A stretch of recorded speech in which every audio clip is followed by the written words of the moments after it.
Okay mga boss, welcome back at ang gagawin natin ngayon ay speaker. Bali itong speaker ay pinapagawa sa akin ng aming block chairman dito sa aming block.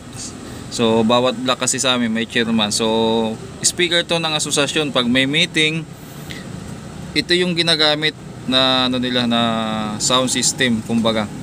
So anong nangyari dito mga boss, bigla na lang daw hindi tumunog, kaya tiningnan namin kanina ni chairman. Yan. Problema, nung nabuksan namin, nasilip namin, ayun. O papansin yan. Binawa, ano yan, tawag dito. Binahayan ng mabait, ayan o. Ayan pa yung mga ano. Tapos, yung wiring nagkanda putol-putol na. Tama nga yung hula ng chairman namin, baka sira yung wiring. Kaya lang, dinagdagan ko pa. Sabi ko, tama nga wiring, kaya lang parang may kinalawang din dito. Kung mapapansin yung mga boss yung ano, ayan o. May kalawang talaga. So madalas naman sa mga ganitong ano, kaya ang gagawin natin dyan, kakalasin muna natin. So dahil may putol na dito, ayan o, yung para sa ano yan eh, ayan o, may mga simula ng ngat-ngat. Puputulin na natin yan, tapos tatanggalin natin yung sa harapan. Saglit lang mga boss, kasi kakalasin ko din yung speaker para i-check natin kung gumagana pa yon. Okay? Okay mga boss, kinalas natin pati itong speaker. Ito pala yung naputol niya na wiring oh, yung dalawa.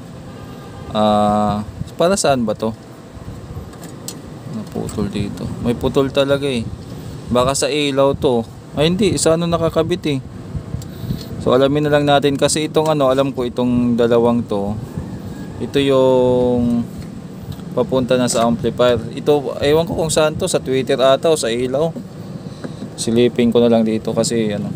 Testerin na lang natin kasi ang pinakamahalaga dyan, malaman natin kung ayos yung speaker bago tayo mag ano, wala namang sayad. So check natin. Minsan kasi mga boss, may experience ako dati na nakakatawa to. Nakakatawa dalawang beses. Kaya lang nakakatawa yung isang beses, yung isa naman nakakasar. Nakakagigil. Yung isa, nag-troubleshoot na muna ako dito sa amplifier section 2, repair na ako. Bandang huli, sira din pala yung speaker. Naalala ko kay Kuya Efren ata yun eh. Tapos yung pinaka pangalawa, yung matagal na, hindi pala, yung pangalawa pala ang nauna. So yung pangalawa na nangyari na nakakaasar, customer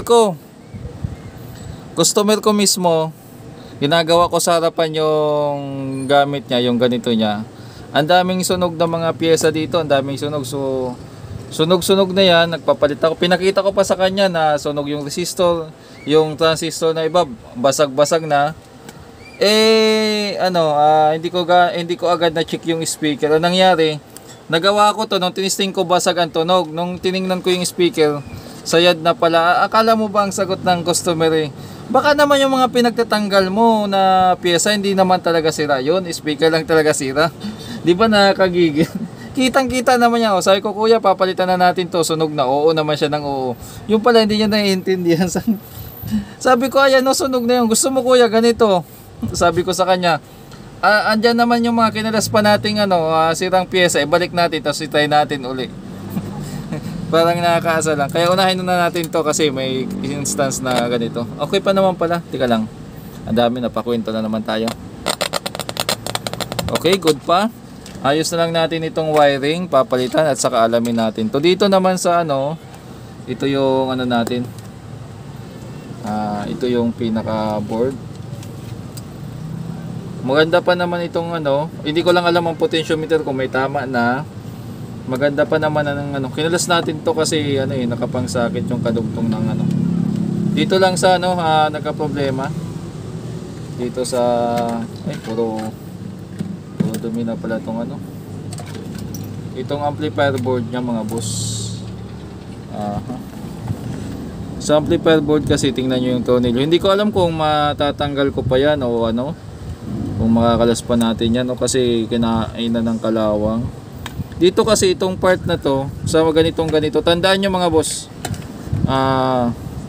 may pyesa yan dito. Tanggalin nga natin to, nakabara kasi itong tsaka yung ilaw kasi natin, mali yung anggulo. Kasi yung position naman talaga ng shop natin ay napakaliit. Hindi talaga ako maka-avail. Hirap din mag-vlog. Okay. So, ayan. Dahil matatabunan siya ng ilawan natin. Ayan mapapansin nyo yung mga madalas yan dito, itong part na to.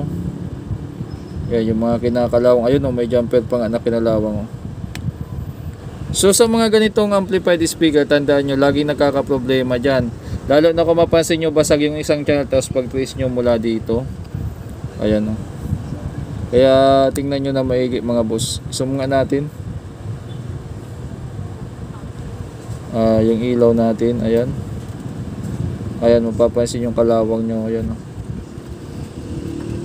likod ng camera ko yan.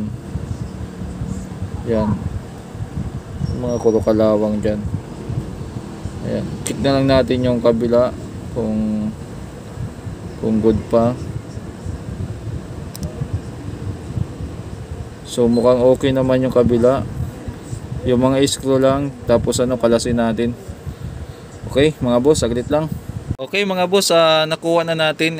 May ilaw pa pala dito. Ito yung nakaharap dyan, nakaganon. So may ilaw, tinanggal natin. Bali 5 o 4, 5 kasama yung papunta sa 1, 2, ito yung 2, 3, 4. So ito yung 1, 2, 3, 4. Kasi ito papunta lang sa amplifier. Naalala ko pala, bili ng may-ari kahit medyo okay pa yung wire, palitan na ng bago para sigurado daw. Tapos ito siguro lilinisan lang natin. Malikabok na rin, so linisan ko sa labas. Yan bago natin ibalik. So i-rewiring ko lang yan. At may wiring naman tayo dyan, marami. Isang ulo yun. Rewiring na lang natin to para yun munang gagawin natin, tapos sasalpak natin, then balik tayo dito sa mag-proceed tayo dito sa ito kung anong gagawin. Siguro kung hindi ko na muna to kakalasin kung medyo mahirap na. Mamaya tingnan natin kung anong sitwasyon dyan. Linisin ko muna to.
Okay, tapos na tayo doon mga boss sa speaker. Naikabit na natin pansamantala at ito naglabas tayo ng wire. Focus muna tayo dito. Bali ang gagawin natin dito ay kakalasin ko siguro itong capacitor. Yan yung mga capacitor. Kasi napansin ko dito sa ilalim may kalawang o itong area na to. Kakalasin natin yan para ma-double check ng gusto kung asan talaga yung kalawang o kung asan kung ano ba talaga yung nangyari dyan, kung gaano kalala. Check din natin itong mga cup kung okay pa. Ito naman, i-attempt ko lang nakalasin, pero kung ano na, medyo talagang mahirap na, hindi na natin pipilitin, linisan na lang natin. Try nating tirahan. Kaya ito ng thinner. Tika lang, lagay nga tayo ng thinner dito. Try nga nating ipunas kung kakayanin. Linis. Try nga. One hand kasi mga boss, hindi ko na nilagyan ng stand yung ano. Oh, may pag-asa naman pala kahit pa paano. Ayan oh, may chance naman pala malinis. So try na lang nating linisin to, tapos kalasin natin to para malagyan na rin ng panibagong ano, silicone compound. Yun lang, i-off cam ko na yung pagkalas para ano, hindi hassle. Okay, tuloy tayo mga boss. Bali, nalinis na natin, nabalik na natin itong mga transistor dito, nalinis na din natin ang thinner. Hininang muna natin dito, ito yung pinaka speaker nya, kinabit na muna natin, tapos nakaano na yan dyan, no? Tawag dito, tika lang, ayan na yung ano dyan, nakakabit na natin. Yung iba hindi pa, yung sa switch, titistingin lang natin kung magkaka-audio na. Tapos nagkabit na tayo ng input, try na natin i-power on. Ayan, may power on na. Naglagabog na speaker. Ayun. Okay. Ayan, namilaw-ilaw.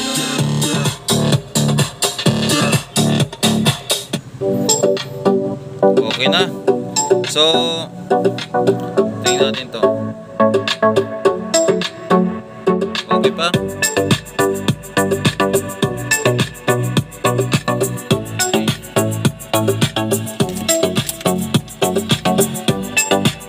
Yung microphone. Hello. Sound. Feedback. Okay, paano nga ba to? Ano ko lang, ilagay ko lang to sa stand, yung ano, ilipat natin tong ano, yung isang ano, sa isang speaker. Susubukan natin.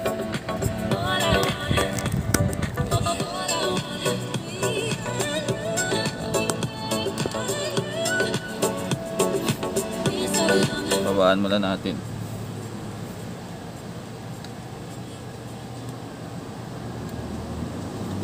Lipat natin dito.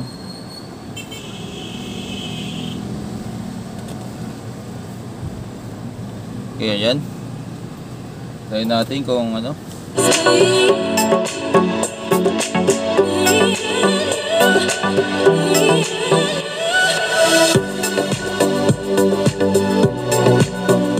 So ayos na mga boss, kunting kinalawang lang ng mga pyesa ito. Ito lang yung mga napalitan natin dyan. Yan. Kapiraso lang at saka mga jumper. Ito lang, iharap nga natin. Kadalasan talaga to sa ano eh. So dito lang yun mga napalitan natin. Ayan, yan, nagpalit tayo dyan ng ano. Tapos yung ano, malinis na rin oh. Nalinis rin natin yung pinaka ano nyo dito. Balik na lang natin to. So yun lang. Tandaan nyo mga boss, sa mga gusto mag DIY, madalas kalawangin yan yung mga ganitong part, kung saan yung ano, nakalagay yung rugby, yung mga natamaan ng rugby na mga resistor, mga jumper, kalaunan kinakalawang talaga yan. Yun base sa experience ko. Yun lang naman ang kadalasang sira nitong mga ganitong ano, amplified speaker. Yung ano nya, tawag dito, yung wiring nya, ginangat-ngat ng daga kasi pumapasok dyan sa butas, then kinakalawang yung mga pyesa. Wala naman tong ibang matinding trouble, pero lang kung may nangyari na ang capacitor nagkatas, may mga na-repair tayo na itong mga capacitor nagkatas, tapos kinalawang yung dahil sa acid ng ano, electrolyte sa loob. So mga boss, asimbolin ko na lang to at wala na masyadong ano, hanggang dito na lang yung vlog natin. Maraming salamat, God bless po sa ating lahat.